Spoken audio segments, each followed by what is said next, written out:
Hi ಎಲ್ಲೋ ಹೇಗಿದ್ದೀರಾ? ಇವತ್ತಿನ recipe ಬಂದು ಕಡಲೆಬೀಜ ಚಟ್ನಿ. ಅದನ್ನು ಹೇಗೆ ಮಾಡೋದು ಮತ್ತು ಅದಕ್ಕೆ ಬೇಕಾಗಿರೋ ಇಂಗ್ರೀಡಿಯೆಂಟ್ಸ್ ಏನು ನೋಡ್ಕೊಂಡು ಬರೋಣ. ಕಡಲೆಬೀಜ 1 ಕಪ್ ತೊಗೊಂಡಿದ್ದೀವಿ, ಮತ್ತು 2 ಗೆಡ್ಡೆ ಬೆಳ್ಳುಳ್ಳಿ ತೊಗೊಂಡಿರೋದು, ಕರಿಬೇವು ಮತ್ತು ಕೊತ್ತಂಬರಿ, ಸ್ವಲ್ಪ ಹುಣಸೆಹಣ್ಣು, ಹುಳಿ ಎಷ್ಟು ಬೇಕು ನೋಡಿ ತೊಗೊಳ್ಳಿ, ಸ್ವಲ್ಪ ತೊಗೊಂಡಿದ್ದೀವಿ, ಮತ್ತು 1/4 ಇಂಚು ಶುಂಠಿ ತೊಗೊಂಡಿರೋದು. ಶುಂಠಿನೂ ಅಷ್ಟೇ, ತುಂಬ ಜಾಸ್ತಿ ಬೇಡ, ಸ್ವಲ್ಪ ತೊಗೊಳ್ಳಿ ಸಾಕು. ಮತ್ತು 10 ಬ್ಯಾಡಗಿ ಮೆಣಸಿನ್ಕಾಯಿ ತೊಗೊಂಡಿರೋದು. ನಾವು ಬ್ಯಾಡಗಿ ಮೆಣಸಿನ್ಕಾಯಿ ಅಷ್ಟೇ ತೊಗೊಂಡಿರೋದು, ಗುಂಟೂರು ಏನು ತೊಗೊಂಡಿಲ್ಲ. ಮತ್ತು ಇವಾಗ ಒಗ್ಗರಣೆಗೆ 4ರಿಂದ 5 ಟೇಬಲ್ ಸ್ಪೂನ್ ಆಯಿಲ್ ತೊಗೊಂಡಿದ್ದೀವಿ. ಒಗ್ಗರಣೆಗೆ ಆನಿಯನ್ ಎಲ್ಲ ಏನು ಯೂಸ್ ಮಾಡ್ತಾ ಇಲ್ಲ, ಬರೀ ಆಯಿಲು ಸಾಸಿವೆ ಅಷ್ಟೇ ತೊಗೊಂಡಿರೋದು. ನೋಡಿ, ಒಂದು ಪಾತ್ರೆಗೆ ಇವು ಕಡಲೆಬೀಜ ಹಾಕ್ಕೊಂಡಿದ್ದೀವಿ. ಈಗ ಅದು ಸ್ವಲ್ಪ ಬಿಸಿ ಆಗಬೇಕು. ಬಿಸಿ ಹೇಗೆ ಅಂದರೆ ನಾವು ಹೈ ಫ್ಲೇಮಲ್ಲಿ ಇಡಬಾರ್ದು, ಲೋ ಫ್ಲೇಮಲ್ಲೇ ಬಿಸಿ ಮಾಡಬೇಕು ಅದನ್ನು. ಮತ್ತು ಕಡಲೆಬೀಜ ನೀವು ಫ್ರೈ ಮಾಡಬೇಕಾದ್ರೆ ಅಷ್ಟೇ, ತುಂಬ ಕಪ್ಪು ಬರಬಾರ್ದು, ಆದಷ್ಟು ಮೀಡಿಯಮಾಗಿ ಫ್ರೈ ಆಗಲಿ. ಕಪ್ಪು ಬಂದರೆ ಅದು ಚೆನ್ನಾಗಾಗಲ್ಲ.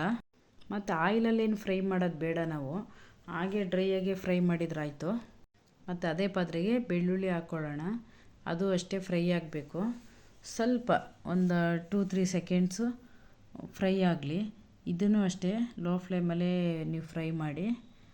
ನೆಕ್ಸ್ಟು ನೋಡಿ, ಇವಾಗ ಮೆಣಸಿನ್ಕಾಯಿ ಕೊತ್ತಂಬರಿ ಎಲ್ಲ ಇಟ್ಟಿರೋದನ್ನ ಅದ್ರ ಜೊತೆ ಅದೊಂದು 2 ಸೆಕೆಂಡ್ಸು ಫ್ರೈ ಮಾಡ್ಕೊಳ್ಳೋಣ.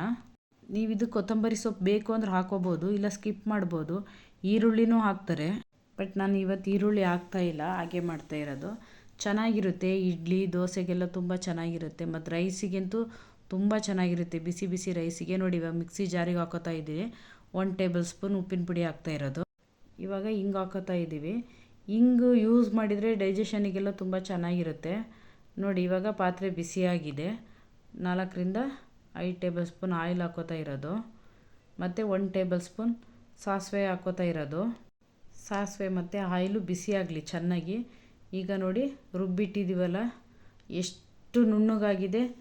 ತರಿ ಹಾಗೆ ರುಬ್ಬಾರ್ದು, ನುಣ್ಣಗೆ ರುಬ್ಬಬೇಕು. ನುಣ್ಣಗೆ ರುಬ್ಬಿದರೆ ನೀವು ರೈಸಿಗೆ ಯೂಸ್ ಮಾಡ್ಬೋದು, ಇಡ್ಲಿ ದೋಸೆಗಿಂತೂ ತುಂಬ ಚೆನ್ನಾಗಿರುತ್ತೆ. ನೋಡಿ, ಒಗ್ಗರಣೆ ಹಾಕಾಗಿದೆ. ಇವಾಗ ದಯವಿಟ್ಟು ನಮ್ಮ ಚಾನಲ್ನ ಸಬ್ಸ್ಕ್ರೈಬ್ ಮಾಡ್ಕೊಳ್ಳಿ. ರೆಸಿಪಿಗಳನ್ನ ನೀವು ಮನೇಲಿ ಟ್ರೈ ಮಾಡಿ. ನಾವು ಸಿಂಪಲ್ಲಾಗಿರೋದು ಮತ್ತು ಈಸಿ ರೆಸಿಪಿಗಳನ್ನ ತೋರಿಸ್ತಾ ಇರ್ತೀವಿ.